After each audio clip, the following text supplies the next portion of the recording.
Hello everyone, welcome back to my channel sparkling Sayani. আশা করি সবাই খুব ভালো আছেন, সুস্থ আছেন, আর আমরাও খুব ভালো আছি। আর অনেক দিন পর আবার চলে এসেছি একটা বড় ব্লগ নিয়ে। আসলে এতদিন জানেন তো একদম সময় করে উঠতে পারছিলাম না ভিডিওগুলো পোস্ট করার। একটা পোস্টে আপনাদেরকে জানিয়েছিলাম যে আমরা রিসেন্টলি একটা বাড়ি কিনেছি, আর এই একই সাথে আমাদের জীবনে এসেছে আমাদের দ্বিতীয় সন্তানও। তার মাঝে কলকাতা যাওয়া, বেড়াতে যাওয়া, বিশ্বাস করুন এত কিছুর মাঝখানে একদম সময় করে উঠতে পারেনি ভিডিওগুলো আপনাদের সঙ্গে শেয়ার করার। আর এখানে বাড়ি কেনার জন্য হাজার রকমের নিয়ম আছে। বাড়ি কেনার জন্য কি কি দেখতে হয়, আমরা তো এই বাড়ি দেখতে এসে অনেক কিছু শিখেছি। চলুন এক এক করে সবটাই আপনাদের সঙ্গে শেয়ার করব। আশা করি আপনাদেরও অনেক প্রশ্নের উত্তর আপনারা এই ভিডিওগুলোর মধ্যে পাবেন।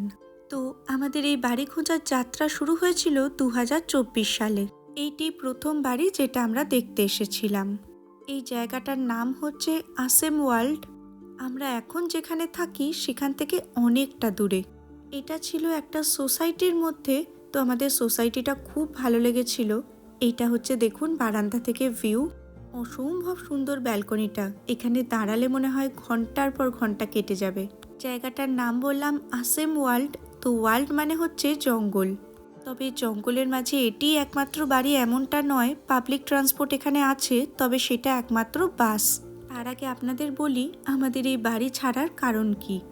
আমরা এখানে যখন এসেছিলাম তখনই আমরা ঠিক করেছিলাম যে 2 বছর পর আমরা নতুন বাড়ির খোঁজ শুরু করব। কিন্তু দেখতে দেখতে 2 বছর কেন 4 বছর কেটে গেছে, আমরাও ওখানেই থেকে গেছি। তবে বাড়ি কেনার কোনো প্ল্যান আমাদের শুরুতেই ছিল না। আমাদের ঘরটা তো ছিল দেখেইছেন 2 রুম। তো আমরা ভেবেছিলাম একটু বড় বাড়িতে আমরা মুভ করে যাব, তবে সেটা কেনার নয়, ভাড়া বাড়ি। কিন্তু 2 বছর কেটে গেলেও আমাদের বাড়ি খোঁজা আর শুরু হয়নি।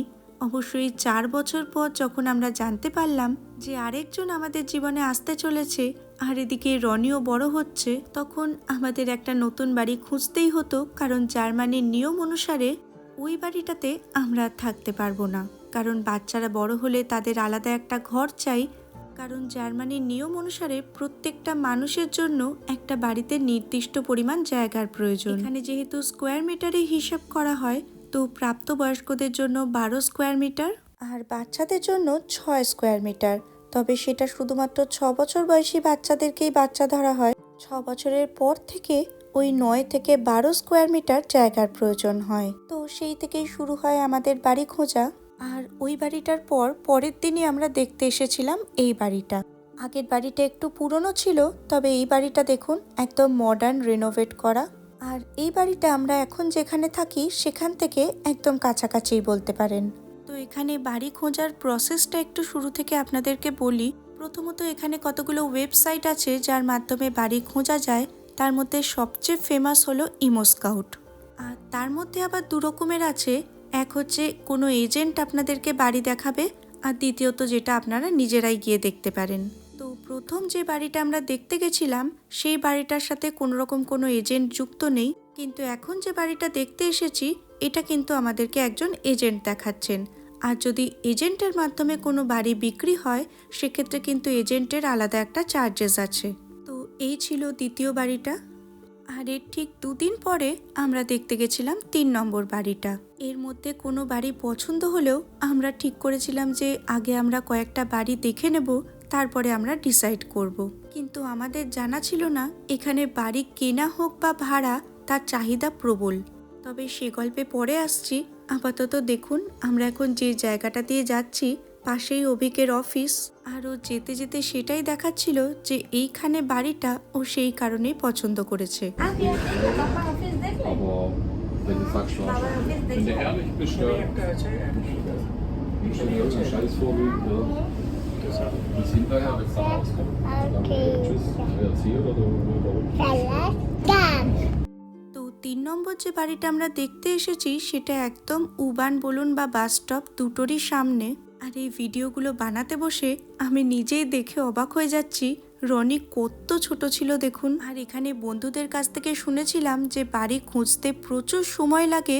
আর আমরা নিজেরা যখন বাড়ি খোঁজা শুরু করেছিলাম সেটা তো আমরা হাড়ে হাড়ে টের পেয়েছি। সে আপনি ভাড়া বাড়ি বলুন কি বাড়ি কেনা, দুটোর ক্ষেত্রে গল্পটা একই। তো তো আমরা এখন এখানে দাঁড়িয়ে আছি বাসের অপেক্ষায়। আর বাস আসতে খুব বেশি নয়, ওই 2 মিনিটই বাকি আছে। তবে রনি সে 2 মিনিটও চুপ করে দাঁড়িয়ে থাকতে পারে না। দেখুন না, সমানে এই গাছটাকে ঘিরে ও গোল গোল করে ঘুরে চলেছে। আর ওকে দেখতে দেখতে আমাদেরও যে সময় কোথা দিয়ে কেটে যায় বুঝতেই পারি না।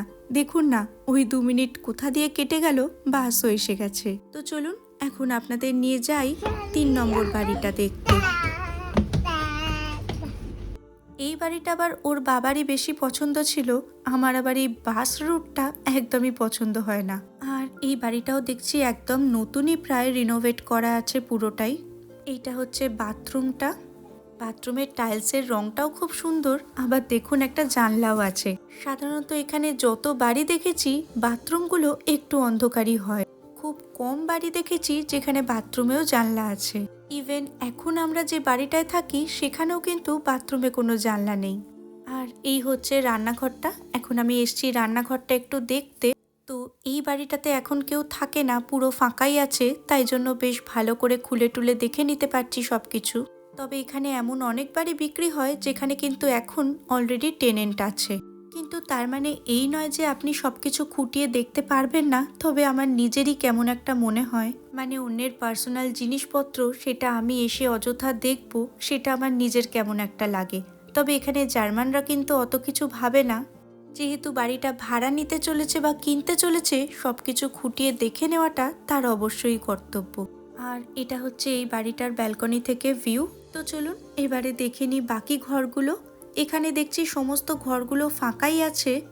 তবে এমনও অনেক বাড়ি আছে যেখানে কিন্তু ঘরের মধ্যে অলরেডি ফার্নিচার রাখা থাকে। তবে বাড়িটা ফার্নিচার সমেত বিক্রি হবে না ফার্নিচার ছাড়া, সেটা কিন্তু ডিপেন্ড করছে যিনি বাড়িটা বিক্রি করছেন তার উপরে।